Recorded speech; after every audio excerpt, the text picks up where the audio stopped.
December ತಿಂಗಳಲ್ಲೂ ಹೊಳೆ ಪಕ್ಕದಲ್ಲಿ ಕೂತಿದ್ರು ಈ ತರ ನಾವು ಬೆವಿತಾ ಇದೀವಿ ಅಂದ್ರೆ ಲೆಕ್ಕ ಹಾಕಿ. ಇದೇನು ಮಲೆನಾಡೋ ಮರುಭೂಮಿನೋ? ಎಲ್ಲದಕ್ಕೂ ಲೆಕ್ಕ ಹಾಕಿ. ಮೊನ್ನೆ ಬಂದು ಭೇಟಿಯಾಗಿದ್ದ ಪ್ರಾಣೇಶ, ಏನು ನಮ್ಮ ಕ್ಲಾಸ್ಮೇಟ್ ನಾಗರತ್ನ ಅದಳ ಏನಾಯ್ತು? ಬಸ್ ಸ್ಟ್ಯಾಂಡ್ನೇ ಭೇಟಿಯಾಗಿದ್ಲ.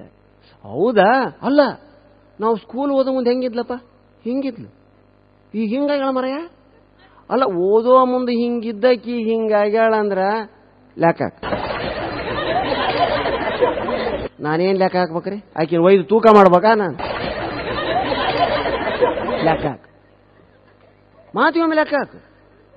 ನಾನು ಈ ಊರಿಗೆ ಬಂದಾಗ ಆಫೀಸ್ನಲ್ಲಿ ಸೂಪರ್ಡೆಂಟ್ ಆಗಿದ್ದೆ, ಇವತ್ತು ಪ್ಯೂನ್ ಆಗಿದ್ದೆ, ಇವತ್ತು ಸೂಪರ್ಡೆಂಟ್ ಆಗಿ ಕೆಲಸ ಮಾಡ್ತಾ ಇದ್ದೀನಿ ಅಂದ್ರೆ ನನ್ನ ಶ್ರಮ ಅದೆಷ್ಟಿರಬೇಡ, ಲೆಕ್ಕ ಹಾಕಿ. ದೀಪಕ್ ಪ್ರಭು ಇವತ್ತು ಬೆಳಿಗ್ಗೆ ಎಷ್ಟು ಗಂಟೆಗೆ ಇದ್ದಾರೋ ಗೊತ್ತಿಲ್ಲ, 2 ಜನರ ತಂಡ, ಕಲಾವಿದರ ತಂಡನ ಇಡುಗುಂಜಿ ಕರ್ಕೊಂಡೋದ್ರು, ಅಲೆಮನೆ ಕರ್ಕೊಂಡೋದ್ರು.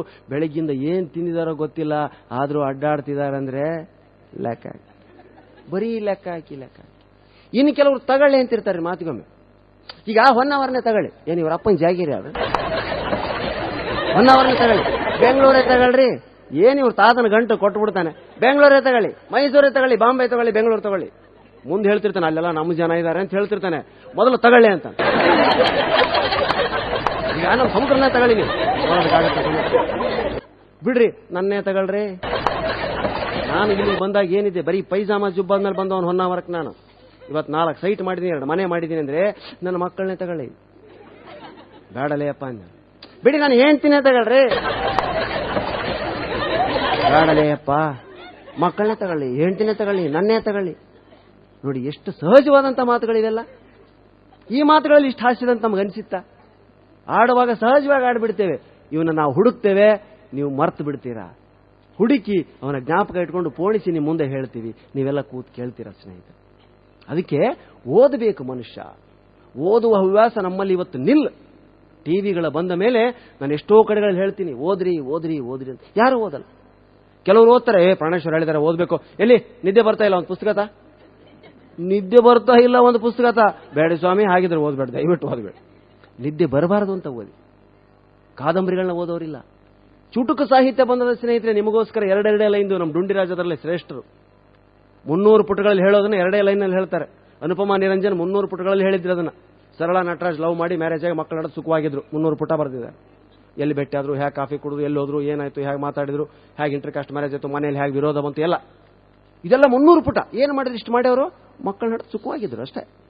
ಇದನ್ನ 3 ಲೈನ್ನಲ್ಲಿ ಡುಂಡಿರಾಜು. ಅವಳು ರಸ್ತೆಯಲ್ಲಿ ಸಿಕ್ಕಳು, ನನ್ನ ನೋಡಿ ನಕ್ಕಳು, ನಮಗೀಗ 2 ಮಕ್ಕಳು. ಇಷ್ಟು ಚೆನ್ನಾಗಿದೆ. ವ್ಯಾಕರಣ ಗೊತ್ತಿರಲಾರ್ದಂತ ಮಕ್ಕಳಿಗೆ ಕೂಡ ಎಷ್ಟು ಚೆನ್ನಾಗಿ ಚುಟುಕದಲ್ಲಿ ನಾವು ಹೇಳ್ಬೋದು.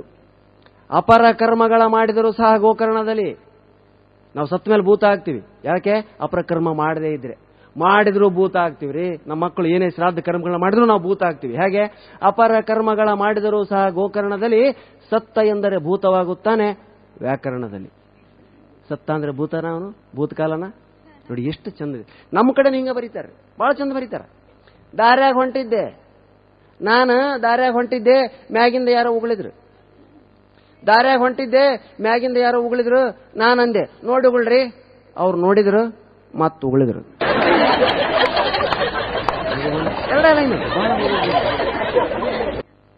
ಇದ್ದಲ್ಲಿಯೇ ಹೋಗಿ ನೋಡಬೇಕು. ವಿಂಧ್ಯಗಿರಿ, ಹಿಮಗಿರಿ, ನೀಲಗಿರಿ. ಹೌದಾ? ಅವು ಇದ್ದಲ್ಲೇ ಹೋಗಿ ನೋಡ್ಬೇಕು ನಾವು. ವಿಂಧ್ಯಗಿರಿ, ಹಿಮಗಿರಿ, ನೀಲಗಿರಿ ಮರ ಇದ್ದಲ್ಲಿಯೇ ಹೋಗಿ ನೋಡಬೇಕು. ವಿಂಧ್ಯಗಿರಿ, ಹಿಮಗಿರಿ, ನೀಲಗಿರಿ. ನಾವಿದ್ದಲ್ಲಿಯೇ ಸುತ್ತಲೂ ಕಾಣುವುದು ಗೂಂಡಾಗಿರಿ, ಚಮಚಾಗಿರಿ, ದಾದಾಗಿರಿ. ನೋಡಿ ಎಷ್ಟು ಅರ್ಥಪೂರ್ಣ ಇದೆ. ಬಹಳ ಚೆನ್ನಾಗಿದೆ ಸ್ನೇಹಿತರೆ ಚುಟುಕು ಸಾಹಿತ್ಯ. ಬಹುಶಃ ನಮ್ಮ ಇವತ್ತಿನ ಸ್ಪೀಡ್ ಜೀವನದಲ್ಲಿ ಇದು ನಮ್ಮ ವರದಾನ. ಅಷ್ಟನ್ನಾದ್ರೂ ಓದಿ ನಾವು ಹೊರಗಡೆ ಹೋಗೋಣ. ಓದೋದಿಲ್ಲ. ಅಸಾದುಲ್ಲಾ ಬೇಗ್ ಅಂತ ನಿಮ್ಮ ಶಿವಮೊಗ್ಗದ ಕವಿ ಕನ್ನಡದ ಬಗ್ಗೆ ಎಷ್ಟು ಸ್ವಾರಸ್ಯಕರವಾಗಿ ಬರೀತಾರೆ. ಗಂಡು ಹೆಣ್ಣಿನ ಬಗ್ಗೆ ಎಷ್ಟು ಸ್ವಾರಸ್ಯಕರವಾಗಿ ಬರೀತಾಳೆ.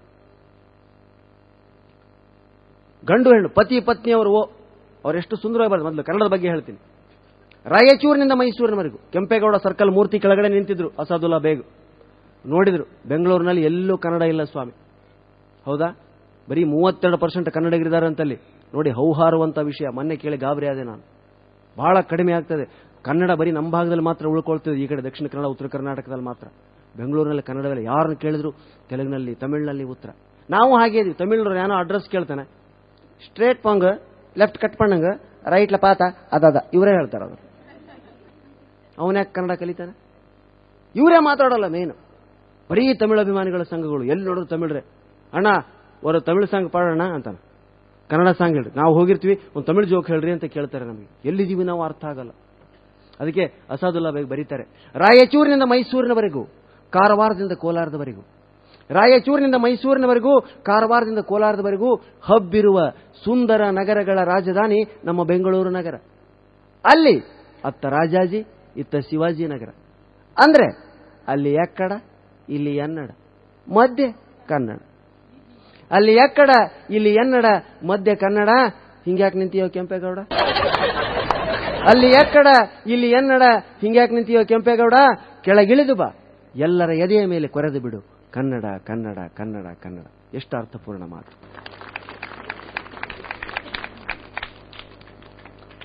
ಪತಿ ಪತ್ನಿ ಅವರು ಅಂತ ಬರೀತಾನೆ ಕವಿ. ನನ್ನ ಮತ್ತವಳ ಸಂಬಂಧ ನನ್ನವಳಿಗೆ ತಿಳಿದಾಗಿನಿಂದ. ಎಂಥ ಪುಣ್ಯವಂತರೇ! ನನ್ನ ಮತ್ತವಳ ಸಂಬಂಧ ನನ್ನವಳಿಗೆ ತಿಳಿದಾಗಿನಿಂದ. ಕೇಳುತ್ತಿದ್ದಾಳೆ, ನಮ್ಮಿಬ್ಬರಲ್ಲಿ ನಿಮಗಾರು ಚಂದ? ನಾನೆಂದೆ, ಹೇಗೆ ವರ್ಣಿಸಲಿ ಪ್ರಿಯೆ ಹೂವಿನ ಮಕರಂದ? ನಿನ್ನ ಸನಿಹ ಶ್ರೀಗಂಧ, ಅವಳದೋ ಪರಮಾನಂದ. ನಿನ್ನ ಸನಿಹ ಶ್ರೀಗಂಧ, ಅವಳದೋ ಪರಮಾನಂದ. ಅದಕ್ಕೆ ನನ್ನವಳೆಂದಳು, ಮೊನ್ನೆ ನನ್ನ ಗೆಳೆಯನು ಹೀಗೆ ಅಂದ. ಸಾಮಾನ್ಯ ಅಂತ ತಿಳ್ಕೋಬೇಕು. ಜೀವನದಲ್ಲಿ ನಾವೇನನ್ನಾದರೂ ಸಾಧಿಸಬೇಕಾದ್ರೆ ಅಧ್ಯಯನ ಬಹಳ ಮುಖ್ಯ. ಅಧ್ಯಯನ ಮನುಷ್ಯನನ್ನ ಮೇಲಕ್ಕೆ ತರ್ತದೆ. ಓದು ಬಹಳ ಮುಖ್ಯ. ಮೂಕಂ ಕರೋತಿ ವಾಚಾಲಂ. ಅದೇ ನಾನೇನು ಮಾತುಗಾರನ ಹುಟ್ಟಿನಿಂದ? ಏನೂ ಅಲ್ಲ. PUC ಓದ್ತಿರ್ಬೇಕಾದ್ರೆ ನಾನು ಎದ್ದು ನಿಂತ್ಕೊಂಡು ಹೆಸರು ಹೇಳ್ಬೇಕಾದ್ರೆ ಕಾಲಗಳು ನಡುಗ್ತಾ ಇದ್ದು. ಇವತ್ತು ಭಾಷಣ ಮಾಡಿನೇ ಬದುಕ್ತಾ ಇದ್ದೇನೆ. ಹೇಗಾಯ್ತು? ತಲೆಯಲ್ಲಿ ತುಂಬಿಕೊಂಡ್ತು ವಿಷಯ, ಬಾಯಿಂದ ಹೊರಗಡೆ ಬರ್ತದೆ. ತುಂಬಬೇಕು ತಲೆಯಲ್ಲಿ, ಒತ್ತಿ ಒತ್ತಿ ಒತ್ತಿ ಒತ್ತಿ ಕಾಯ್ತಿರ್ತದೆ ಅದು ಯಾವಾಗ ಹೊರಗೆ ಬರಲಿ ಅಂತ. ಹೀಗೆ ನಿಮ್ಮಂಥವ್ರು ಸಿಕ್ಕರೆ ಓದಿರ್ತಿರ್ತದೆ. ನಿಮಗೂ ಸಾಧ್ಯ ಇದೆ. ಅದನ್ನೇ ಹೇಳಿದ್ದೆ ನಾನು. ಪರೀಕ್ಷೆಗೆ ಓದಿ ಹೋಗಬೇಕು. ಓದ್ದೇ ಹೋದ್ರೆ, ಒಬ್ಬ ಓದ್ದೇ ಹೋಗಿದ್ದ, ಪ್ರಶ್ನೆ ಪತ್ರಿಕೆ ಬಿಡಿಸಿದ, ಗಾಬರಿ ಆಗಿಬಿಟ್ಟನ್ರಿ. ಏನು ಪ್ರಶ್ನೆ? ಭೀಮನು ದುರ್ಯೋಧನನನ್ನು ಹೇಗೆ ಕೊಂದನು? 2 ಪುಟಗಳಿಗೆ ಮೀರದಂತೆ ಬರೆಯಿರಿ. ಸತ್ಯ ಬಾಂಧವ, ಒಂದು ಲೈನ್ ಓದಿಲ್ರಿ ಅವನು, 2 ಪುಟ ಬರೀಬೇಕು. ಭೀಮನು ದುರ್ಯೋಧನನನ್ನು ಹೇಗೆ ಕೊಂದನು? 2 ಪುಟಗಳಿಗೆ ಮೀರದಂತೆ ಬರೆಯಿರಿ. ಬಂಡ ಅವನು, ನಮ್ಮ ಕಡೆ ಅವನು. ಶುರು ಮಾಡಿದೆ ಉತ್ತರ. ಭೀಮನು ದುರ್ಯೋಧನನನ್ನು ಗುದ್ದಿ ಗುದ್ದಿ ಗುದ್ದಿ ಗುದ್ದಿ ಗುದ್ದಿ ಗುದ್ದಿ ಗುದ್ದಿ ಗುದ್ದಿ ಗುದ್ದಿ ಗುದ್ದಿ ಗುದ್ದಿ ಗುದ್ದಿ 2 ಪುಟ. 2ನೇ ಪುಟದ ಕೊನೆಗೆ ಗುದ್ದಿ ಗುದ್ದಿ ಕೊಂದನ. 2 ಪುಟಕ್ಕೆ ಪುಟಾನೂ ಆಯ್ತು, ಓತ್ರಕ್ಕೆ ಓತ್ರನೂ. ಇದು ಆಗಬಾರದು ಸ್ನೇಹಿತ. ಓದಬೇಕು.